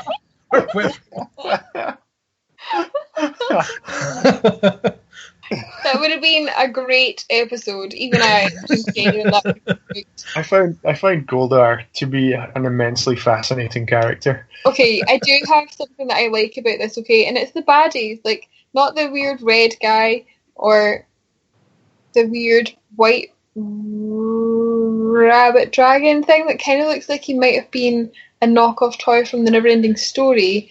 But I do like Goldar, and I really like Rita. Rita's pretty good. Yeah, okay, so out of favourites, they're my favourites. I always thought in my head that my favourites were the White Ranger. I always thought he was my favourite, but actually Rita Repulsa and Goldar are really the heroes of the show. I like Goldar, and in my pitch he was quite prominent. Yeah, he doesn't get enough screen time. His voice. I think he does over the course of all 60-odd episodes. He gets plenty of screen time. I think his voice is amazing, and that's why I want to see him in everyday scenarios. And his animatronic mouth. Yeah, exactly. I want to see him, just putting stuff in the microwave or... you should watch Power Rangers Zeo then, because at the start of Power Rangers Zeo, he has lost his memory, and he hangs around with Bulk and Skull and makes them dinner and stuff. Aww. Why Why is he hanging with those guys? My dreams have Because he becomes their butler or something. It's really Why crazy. wasn't that the dumb episode you made us watch? Because I wanted to stick to Mighty Morphin. But, we could do a separate Zeo podcast at some point. I thought you were making us watch it to realise that the characters were interchangeable. And I'd just learned all their names. So I was a bit annoyed. Well, I wanted to pick a pretty silly one. And this was the first silly one I came across. I know they're all silly, right? But this one is especially silly. And yes, as you said, this one has 3 of the new Power Rangers. So we've got a new red, black, and yellow. So we've got Rocky, who's the new Red Ranger, Adam, who's the new Black Ranger, and Aisha, who's the new Yellow Ranger. All Presumably cheaper than their counterparts. Yeah, I don't know what the whole reason was, but I remember there was this arc, it was the where they had to go to some alien planet and find some swords that would help them, that would let them transfer the powers and things like that. And for some reason, the actors playing Jason, Trini, and Zach weren't in those episodes. So what you had was some really bad voiceover impersonators when they were in costume. And then there's a bit where Tommy, etc., go up to speak to them, and they're kind of shrouded by sunlight, so you can't make out their faces. It's a really bizarre scene. Yeah, they'd already left the show, and somehow they kept those characters in, and the voiceover dubbing is really bad. It doesn't sound remotely like them. They switched out the old 3 for some reason. And the new 3, they were fine. Money, probably. But these are this is the team in this episode that appears in the film. What? What film? The Mighty actual Morphin film? Power Rangers, the movie. Huh. The smash hit of 1995. Is it actually? It opens with a really badass skydiving scene.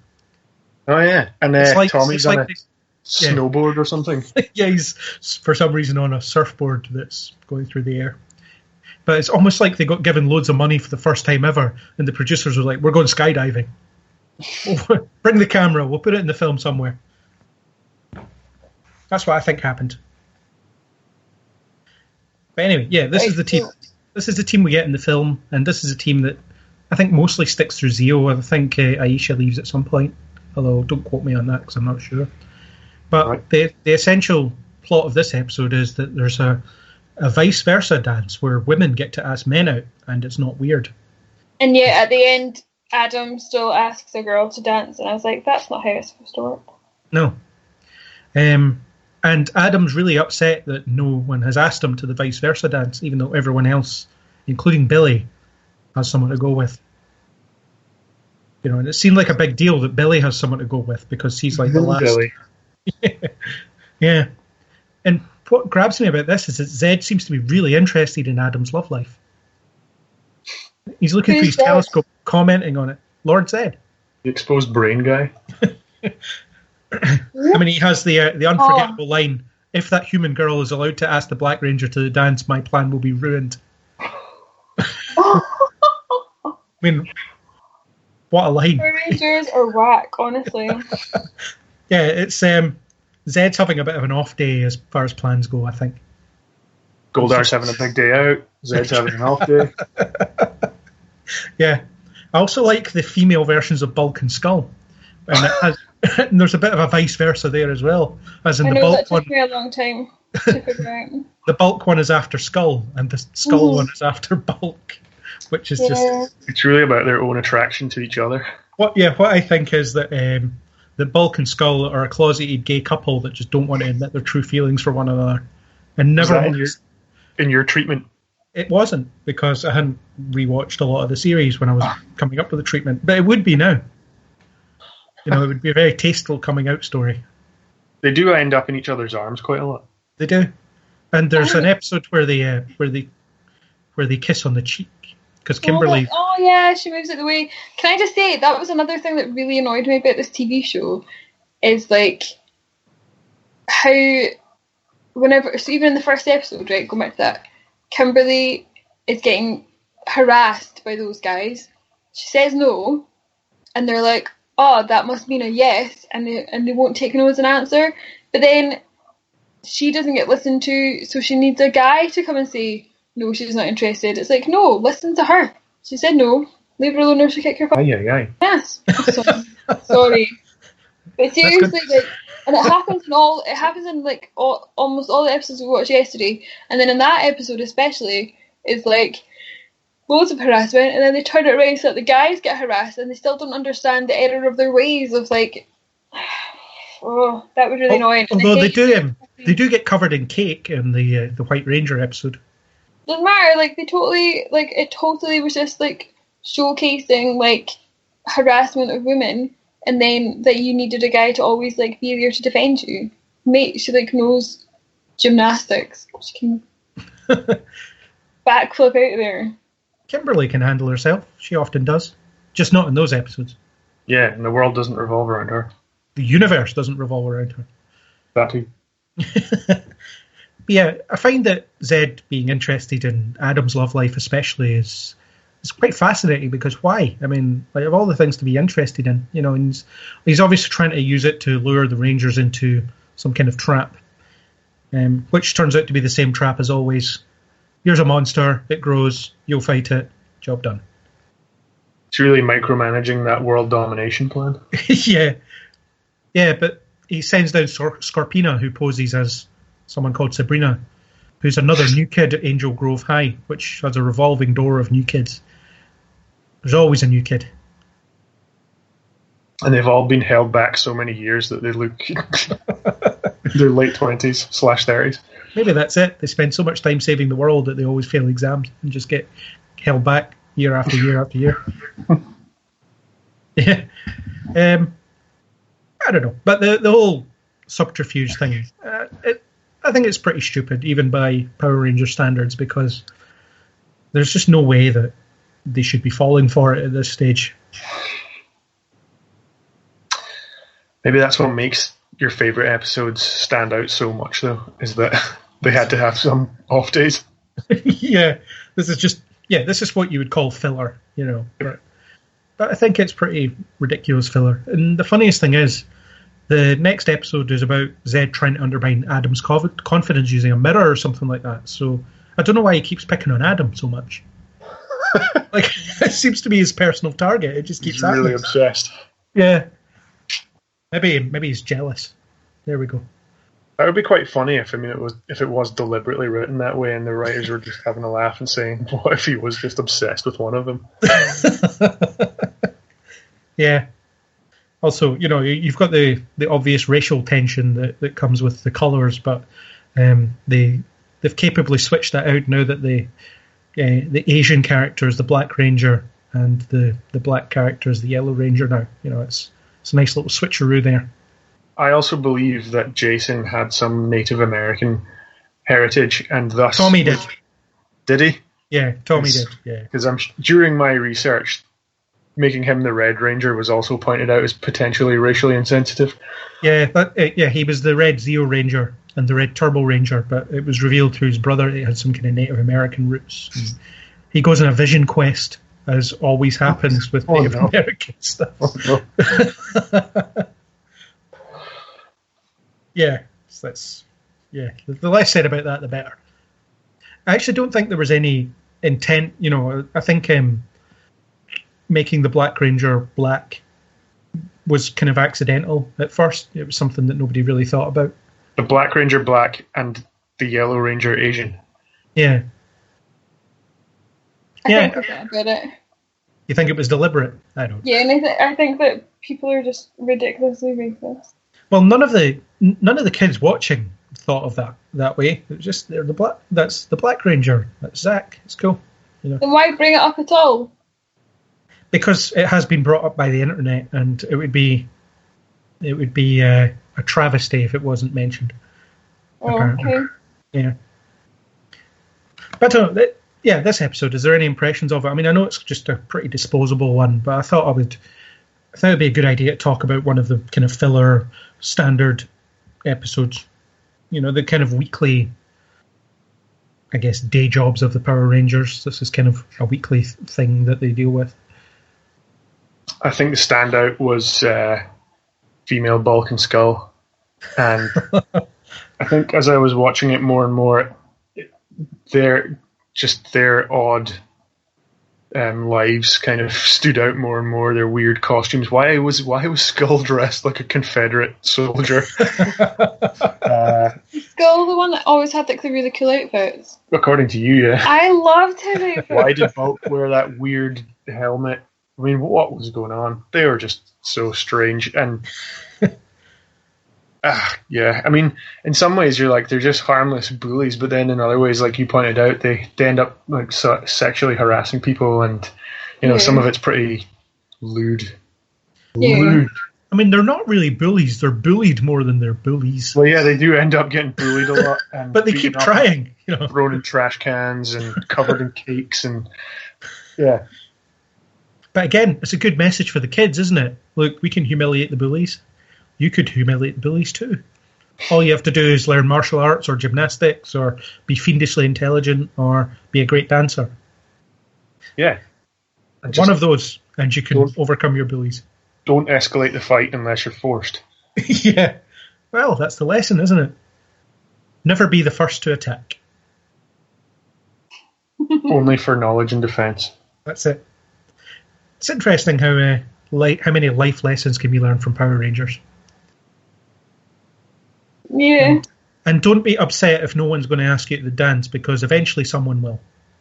Why do you even need to be asked? I think you can just go on your own and nobody should care. No, I think you should assume that there's a cosmic overlord that's controlling things. Yeah. I also quite like it how much he strops throughout the episode. He's like, I'm not going to go. I'm just going to go home and read. It's like, okay. Okay, Adam. You never find out who Rocky's going with. Who's Rocky? The Red Ranger. Well, everyone knows the Red Ranger's got a date. And Tommy is presumably going with Kimberly. Well, everyone knows the White Ranger's got a date. Yeah. And it's going to be the Pink Ranger. Yeah. Yeah. Yeah, it's a standard episode. It's you can watch it or not watch it, and I chose to watch it.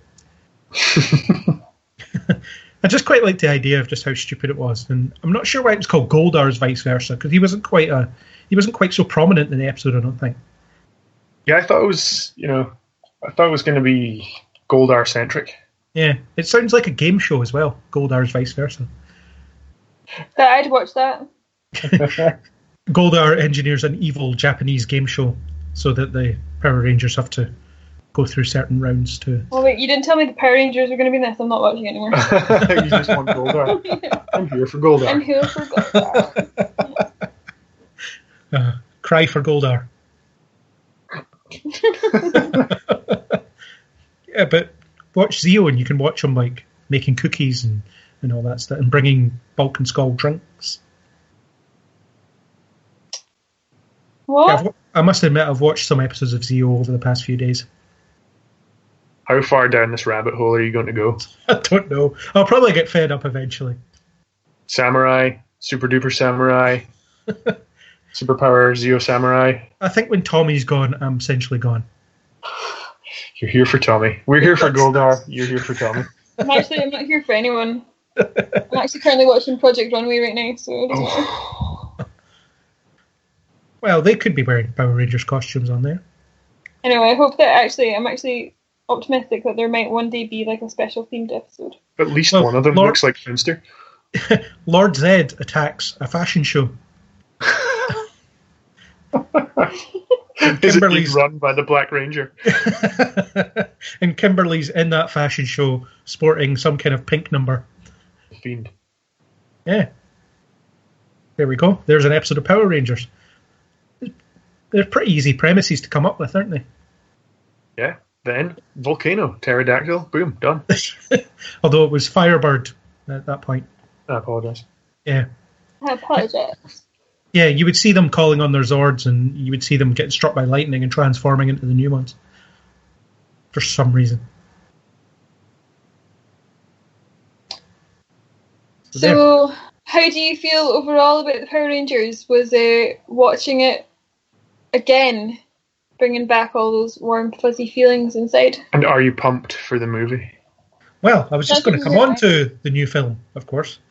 Yes, rewatching these episodes brought back all those warm, fuzzy feelings, and I was actually really into the Green Ranger arc. I was dialed into the stakes. I could remember how tense I felt back in the day, having to wait 12 hours or so to watch the next one. That was 24 hours, I think. But yeah, it was every day at tea time. Need to find out what happens next, and you had no idea how long it would go on for, as you said, Angus. And it was just, it was epic, and I loved revisiting it. And I actually watched more episodes than I suggested I would. So I was quite immersed in the whole Power Rangers universe again. I tried to stick to the highlights, but so those were the kind of multi-part sagas where Tommy loses his powers and gets his powers back and loses them again. And do you have any idea what the film is going to be about, or is it kind of rebooting the originals? I don't know. What is it going to be? As I understand it, it's a high budget or high-ish budget reboot of this very show. So you've got the original 5, you've got the original Zords, except they look a bit less like guys in suits now. You might have Goldar. Who knows? Goldar? If Goldar's in it, I'm there. He could be. I don't know. Not going to pay for it, though. I'll confess I watched the first teaser, which was... it's told you nothing. Apart from there was a bunch I'll of tell you one thing. What? That may interest you, Natalie. What? In the movie, the new movie, Zordon. Yeah. You know who that is? The face. Floating tube head man. Yeah. Lava lamp. Mr. Lava lamp. Mr. Lava lamp. He is played in this new movie. By the same guy? No. By Bryan Cranston. Waiting on the reaction. There was no reaction. Yeah, he was also in, like, Kong or something, right? Godzilla, yeah. And he's in that for, like, what, 30 seconds? 35 seconds? You don't think Zordon's going to have a big part? God, like, no. The only thing cool about the new movie coming out... He's a big floaty Heisenberg face. Does he have a hat? Yes. He's wearing glasses? Yes. No, because aliens don't wear glasses. He's got a big floaty lava lamp goatee beard. Anyway, here's another Cranston-related bit of trivia in regards to Power Rangers. Cranston's pickle. Back in the day... a question, or can it be a question, like we're in a quiz? I don't know, but I'm about to answer it, so... I think you know what he's going to say. Oh, I wanted an opportunity to, like, guess. Well, Bryan Cranston did a lot of voice work on Power Rangers back in the day. So I think a lot of the monsters and stuff are him. And Billy was named after him. Billy Cranston.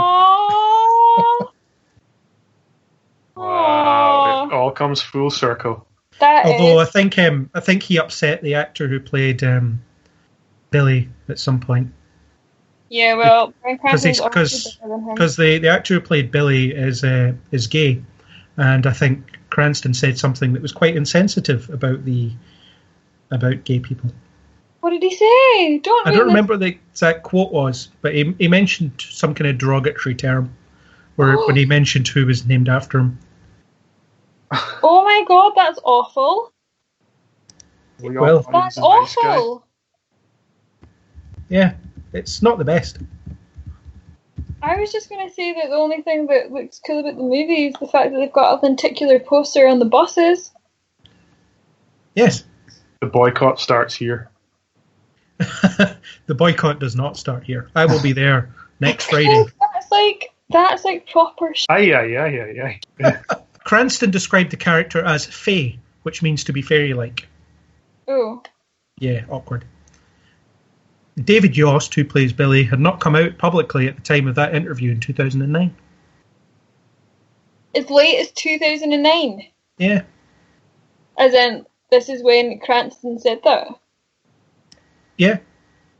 And David Yost said, I just wanted to be an actor, and in the 90s you didn't admit you were gay, because if you did, you weren't going to be a working actor. That's so awful. Well, Cranston did apologise, though. Yeah, but you can't just be, like, throwing that about. Do you know what I mean? Like...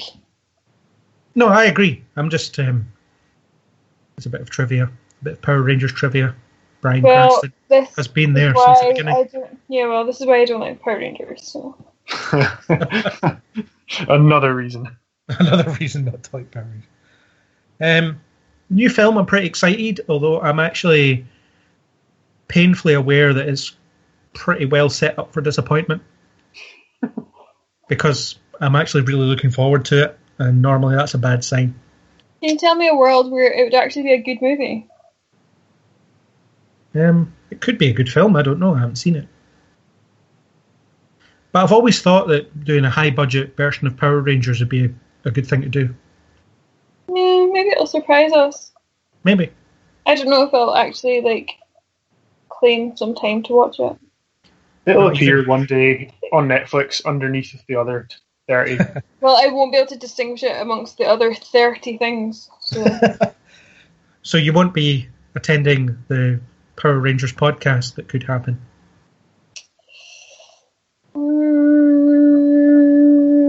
I could... Nah. I don't think so. What about you, Angus? I don't know if I'm convinced enough to go and see a new movie. I mean, this has been an experience. Yeah, so it's just going to be me talking to myself about the new Power Rangers movie. It's going to be great. Well, there must be other people that are willing to see it. I don't know.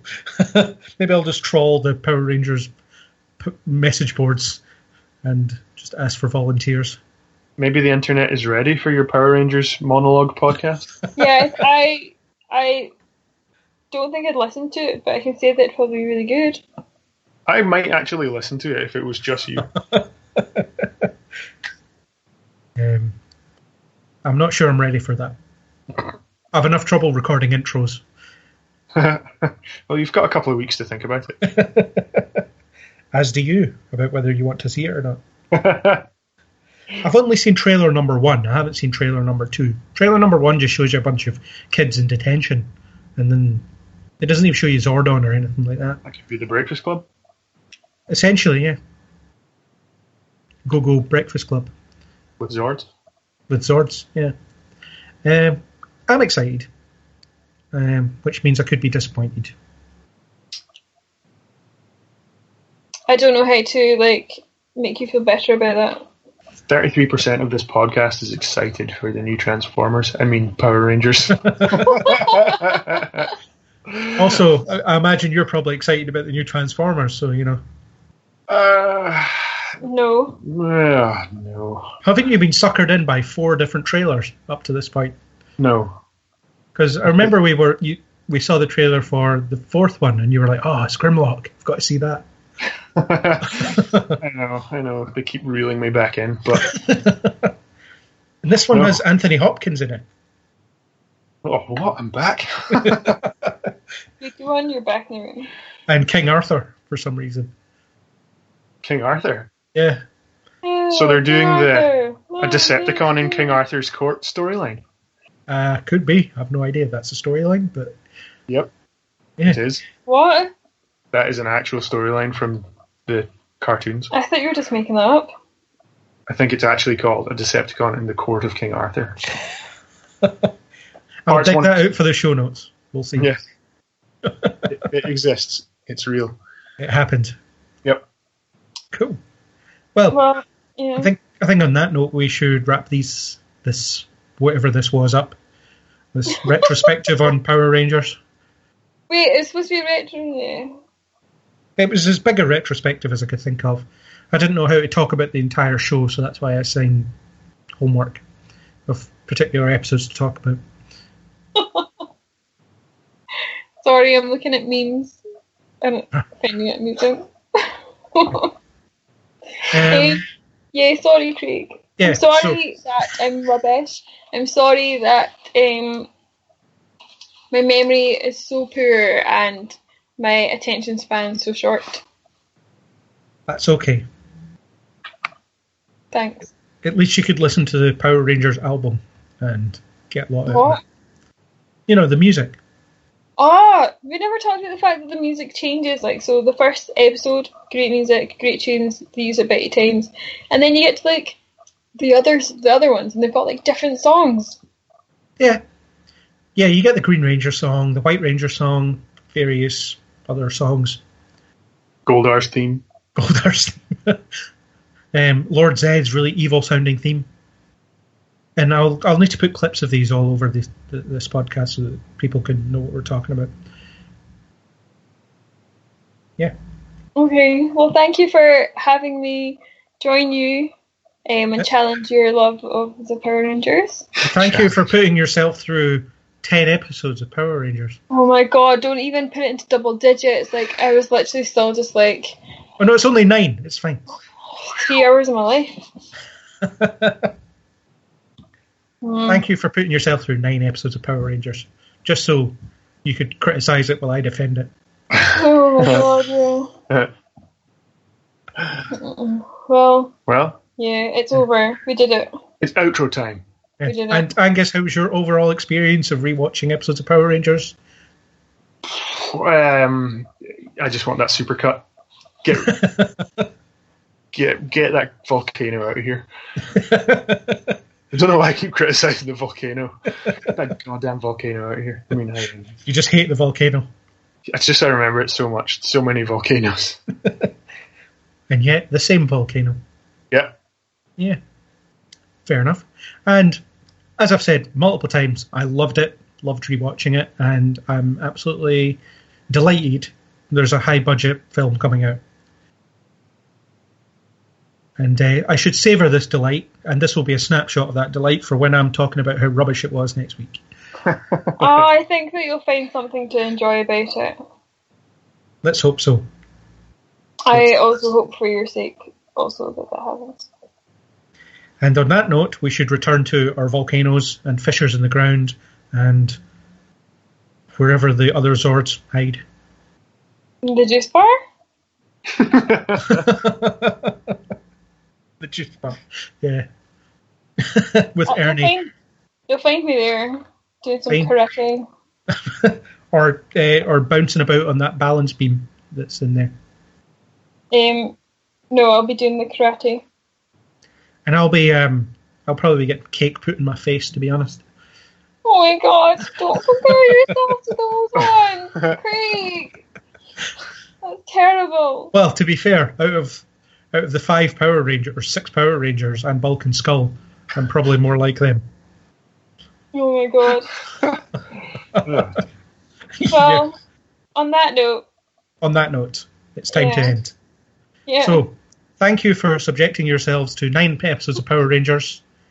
For me, it was no chore. Yeah. Thank you. Thanks for the opportunity asking us. For us to be podcast rangers. Podcast Rangers. Go Podcast Rangers. That's the one. Go Podcast Rangers. Before we go, you have to pick a colour. Natalie? What? Colour? Holographic. It's not a colour. It is. I want to be the holographic ranger. I'll be the Cerulean Ranger. I was just going to go with grey. The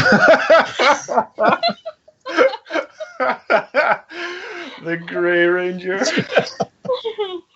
Well, I'm holographic, so go for it. Well, we're the team that no one likes to call in when all hope is lost. Don't even bother calling me because I literally don't care. And my Zord is, I don't know. In a stone? It's the Zord in the stone. Yeah. Why is it not called that? That'd be fantastic. That's where they find a new Zord that's trapped in stone. Yeah, I got that. That's Power Rangers in the Court of King Arthur. Oh my god. That's the next movie. Yeah. My Zord is a Magikarp. That's my Zord. Oh my god. Splash. Completely worthless. Just flails about. Like all the others? Yeah. Okay. Great. Okay. Well, I'm going to go now because it's been 2 hours of what I can only imagine water torture is. Well, on that note,